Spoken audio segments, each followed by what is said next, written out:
kan hidup ini adalah kesempatan. Ya. Kita tanpa disadari bahwa banyak kesempatan yang hilang, ya kita sembrono, kita seenaknya sendiri. Tapi saya percaya setiap saat pada waktunya orang akan diingatkan. Cuman masalahnya mau nggak diingatkan, mau nggak berubah, ya kan? Jadi kita akan nyanyikan satu lagu, hidup ini adalah kesempatan. Yuk.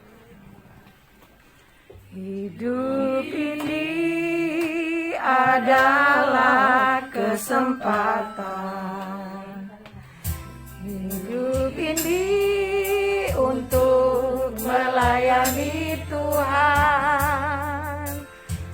Jangan sia-siakan waktu yang Tuhan beri.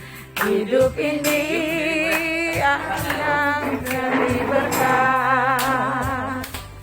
Oh Tuhan, pakailah hidupku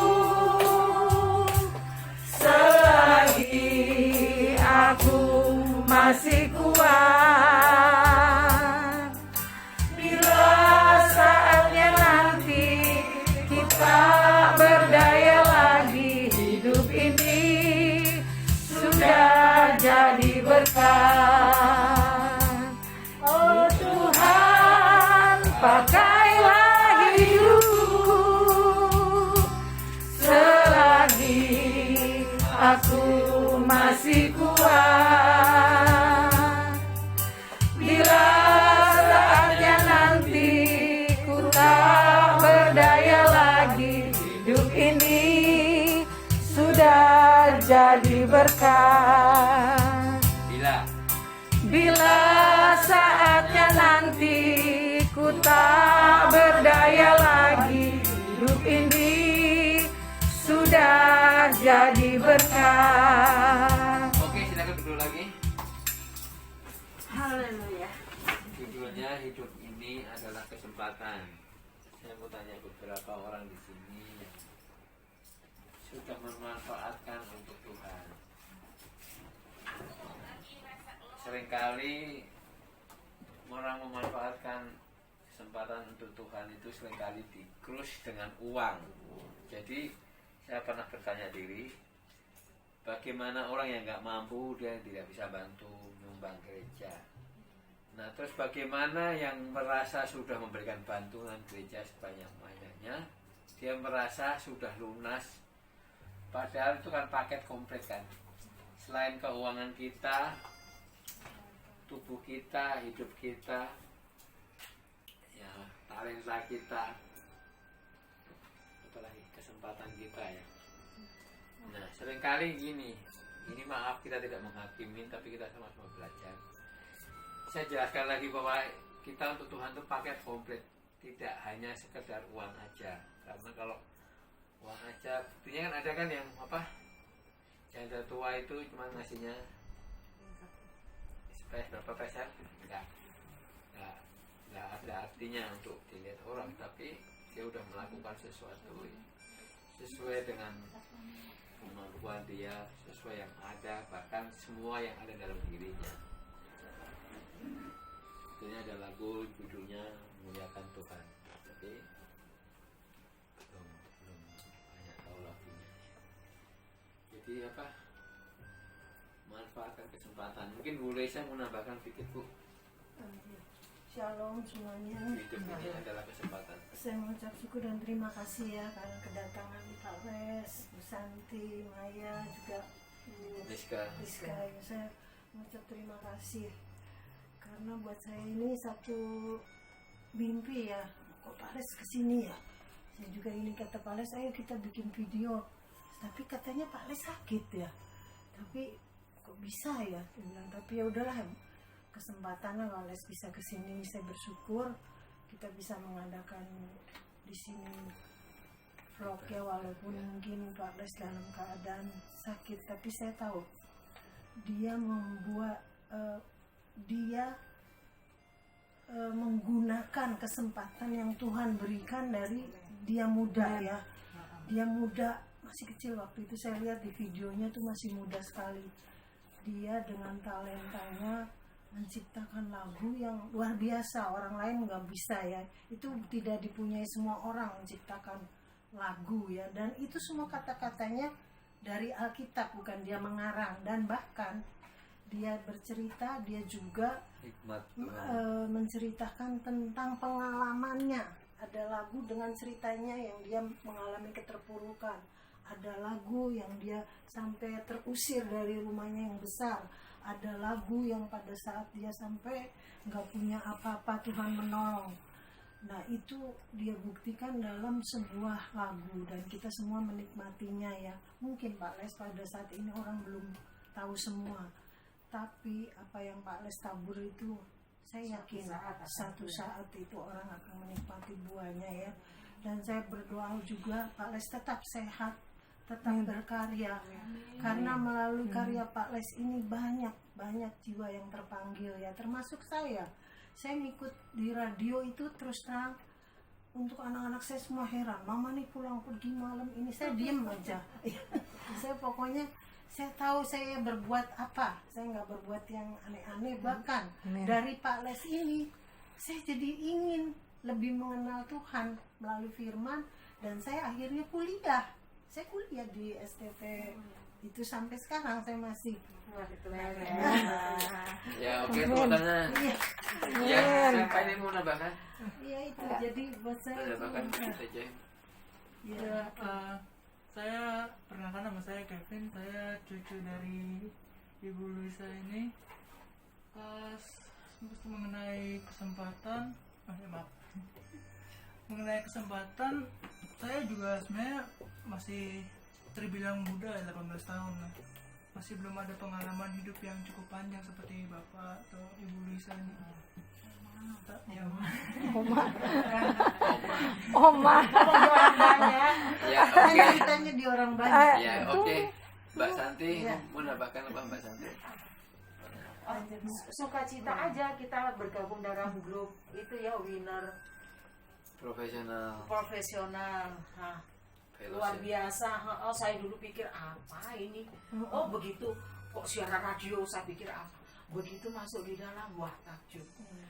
Nggak ada apa-apanya, tapi ya kita memang nggak bisa tapi belajar dari situ, dari senior-senior yang sudah ini ya. Makin rindu, ini lama ya kita nggak ada kegiatan. Mudah-mudahan corona berlalu, mungkin bisa ada lagi. Oke, Bu, mau menambahkan apa? Buka maskernya. Ya, mengucap syukur bisa berkumpul bersama orang-orang yang terkasih hari ini, dan kiranya damai dan sejahtera kita terima dari Tuhan setiap hari, dan bersukacita selalu dalam nama Tuhan. Amin. Deska? Oh, iya. Saya mengucap syukur hari ini bisa berkumpul bersama keluarga Ibu Luis.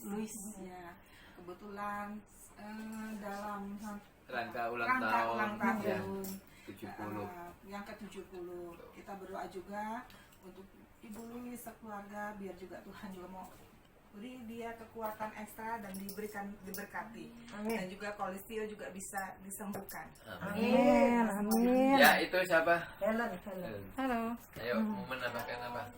Terima kasih Bapak sudah berkenan hadir dan membagi berkat buat kami, saudara-saudara di sini. Terima kasih buat ibu-ibu sekalian, juga Bapak yang sudah menjadi sahabat dan mentor iman buat kami dan ibu kami. Karena melalui ibu kami, iman kami juga dikuatkan, yang mana itu didapatkan dari Bapak dan persekutuan yang Bapak sharingkan.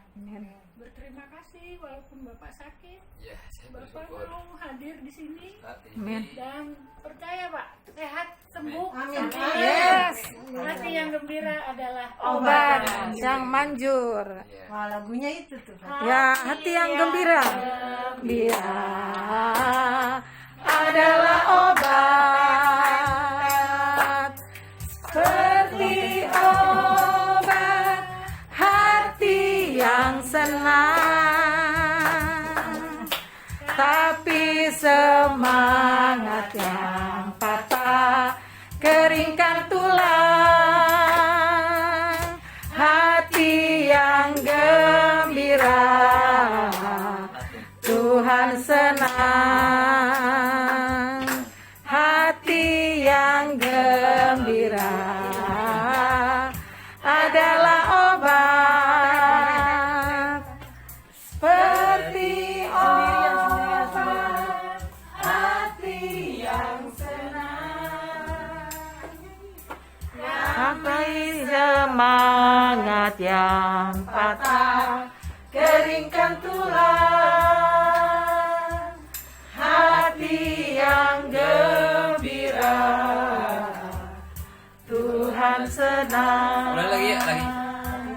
Hati yang gembira adalah obat, seperti obat hati yang senang, tapi semangat yang patah, keringkan tulang, hati yang gembira, Tuhan senang. Oke, hati gembira itu obat yang paling manjur. Amin. Ya. Hati gembira itu obat yang Pales harus gembira. paling manjur. Aku nggak mau susah. Aku nggak mau susah. Amin. Aku bersyukur nanti April ini saya berumur 61. Ya, Sampai 80 masih di lebih. bawah Bu Loisa 70. Ya, kita bersyukur aja nikmati hidup ini. Saya dulu saya pernah mungkin untuk yang adik-adik ini ya, pengalaman kita masing-masing semoga bisa bermanfaat ya. Saya pernah ngalamin juga uang merasakan gampang sekali ya, tapi pada waktunya saya mau sharing sedikit tentang berkat ya, sharing berkat. Setiap orang itu, kalau saya istilahkan, berkat itu sumbernya di atas gunung yang sangat tinggi, terus dikasih pipa ke masing-masing setiap orang ya. Tapi ini karena sumber berkatnya itu dari gunung yang tinggi sekali, kadang-kadang orang itu terlena pada saat kita menerima berkat banyak, baru dipakai sekian, terima lagi, belum habis terima lagi. Padahal ada kan, kalau di firmannya aku lupa di mana itu, yang lumbung disediakan lumbung itu karena di kemudian hari akan terjadi kekeringan. Nah, seringkali saya ngalamin saat itu saya merasa banjir uang ya. Saya sekali teken bisa bukan jualnya untung ya, 20 juta, 30 juta, 50 juta sekali teken aja. Dan saya kerjanya sambil tiduran aja, nggak kemana-mana. Tapi saat itu kita terlena bahwa pada saat keran kita ditutup itu kita pasti tidak tahu, pasti tidak ada orang yang bisa monitor. Karena apa? Kita ilustrasikan ya, kalau air dari pipa yang jauh panjang, waktu airnya dibuka dari ujung itu kan masih ada sisa-sisa di pipa, benar nggak? Iya. Nah, pada saat kita buka masih ada air, dipikir masih ada berkat, Ada sisa. tapi pada saat keran ditutup, pipanya mulai kosong, sama sekali tidak ada air, baru kita, oh ternyata udah ditutup. Sebetulnya berkat udah dari lama di iniin. Nah, kenapa berkat ditutup? Itu pasti kita kesalahan sendiri. Mungkin kita jadi sombong, jadi angkuh. Aku sering kali pakai ilustrasi gunting kuku ya. Saya ingat persis dulu kalau aku punya gunting kuku lagi di mall. Gunting kuku di mana? Aduh lupa, beli aja lah, paling berapa sih, 15.000 kan, 20.000. Tapi aku tanya, pada saat kamu nggak punya uang, dicari nggak gunting kuku itu? Sampai 1 minggu pun tetap dicari kan. Tapi karena kita, kesombongan kita, karena ada uang, berapa sih, 50.000 bayar lah, apa-apa, beli aja. Ini jadi ilustrasi saya selalu, saya pakai contoh tuh, barang yang diperlukan, harganya murah, tapi kita lupa bahwa semuanya bisa dapat uang besar itu kan dari hal-hal yang kecil kan. Jadi waktu saat kita ngalamin, saya cerita sama Bu Luisa, waktu saya pindah rumah, saya sempat kontrak rumah itu pindah-pindah tuh 4 kali. Nah waktu itu mau masuk apartemen, saya nggak mau karena apartemen kecil banget kan, nggak bisa bawa barang-barang saya tuh murah-murah tapi banyak. Saya dulu buka rumah makan, saya ada 11 tempat di Jakarta. Peralatan saya kalau sekaligus buka, saat ini mau buka 3 set rumah makan, udah ada peralatan semua 3 set. Nah pada saat rumah harus disita bank, ya udah kita pindah ke apartemen. Saya ingat waktu masuk apartemen, saya di lorong, saya nangis, Tuhan kenapa tempatnya kecil? Tuhan langsung jawab saya, aku aja menempatkan kepala aku nggak ada tempat. Benar nggak? Orang yang katanya cinta Tuhan, aku mau tanya di mana? Ini ada ilustrasi, aku lupa dari mana dulu. Dia kalau mau makan malam selalu sama anak istri, keluarga gitu, selalu dikasih 1 kursi yang kosong. Tahu nggak buat apa? Saat itu dia mengimani seakan-akan Tuhan duduk di situ. Jadi dia mengajak makan malam. Jadi apa? Ini bisa benar bisa enggak, tapi itu untuk ilustrasi kita bagus. Jadi kita merasakan bahwa saat ini pun Tuhan ada di sini. Amin. Ya, jadi saya pernah sharing mengenai gereja. Mohon maaf tidak mengkritik, tetapi kita mau sharing. Saya berbicara bahwa kalau gereja itu selayaknya harus besar, tapi tidak harus mewah. Saya kasih contoh ya, kalau kita bangun gereja 1M, kalau dibuat mewah jadi berapa M? Paling nggak 1,5, bahkan bisa 2, bisa 3. Nah daripada itu 1,5M, 2M dapat ke satu tempat, mendingan ini 1M di sini, buat gereja tempat lain. Nah ini maaf, saya tidak mengkritik gereja-gereja yang punya talenta itu, karena saat ini pasti akan merasakan yang kemarin sebelum COVID ini, gerejanya masih rame, kolektornya masih banyak, dan dia bangun gereja dengan iman harus dengan iman, tetapi jangan over ya. Kalau imannya over kan, gua yakin ini gereja 2M pasti Tuhan penuhin. Tuhan pasti penuhin kalau motivasinya sesuai. Nah, pada saat sekarang ini COVID, semua orang seluruh dunia, enggak itu pengusaha kecil, pengusaha besar, mewah pun tetap mengalami kesulitan keuangan. Nah saya sempat berpikir bagaimana dengan orang gereja yang sudah terlanjur ngomong bangun gereja yang nilainya besar karena dia mengandalkan dari income tiap minggu di gereja. Itu tidak salah, tetapi kita mesti harus bisa menahan diri. Siapa sih orang yang nggak mau mewah? Siapa orang sih nggak mau bagus? Tapi ingat tadi perkataan saya, gereja semewah apapun, kalau ditanya, Tuhan sendiri yang bicara loh. Firman Tuhan tuh dari ratusan ribuan tahun yang lalu ya, sampai sekarang masih berlaku loh. Tidak ada tempat untuk meletakkan kepalanya. Ya ini maaf ya, kalau kepala itu kan taruhnya kecil loh. Tempat itu aja nggak ada loh. Saya sedang berandai-andai, kalau gereja yang mewah besar itu, Tuhannya di mana hidupnya? Bahkan saya bicara dengan Bu Luisa, ini ada saksinya. Saya buka acara radio prestasi itu karena COVID berjalan 290 kali. Saya nggak pernah telat loh. Saya nggak pernah terlambat. Saya kalau datang acara lain bisa telat, tapi kalau saya yang punya gawe nggak bakal terlambat. Diingat ya, Dek. Ya. Bahkan ini maaf, saya pakai ilustrasi kurang enak nih. Bahkan Tuhan aja suruh nungguin kita. Jadi hati-hati itu. Saya kalau punya acara semua kerjaan saya cancel. Mobil barang pun aku nggak bisa Pak hari ini, lagi ada perlu. Dan aku jawabannya selalu ada perlu. Kita nggak usah pamer.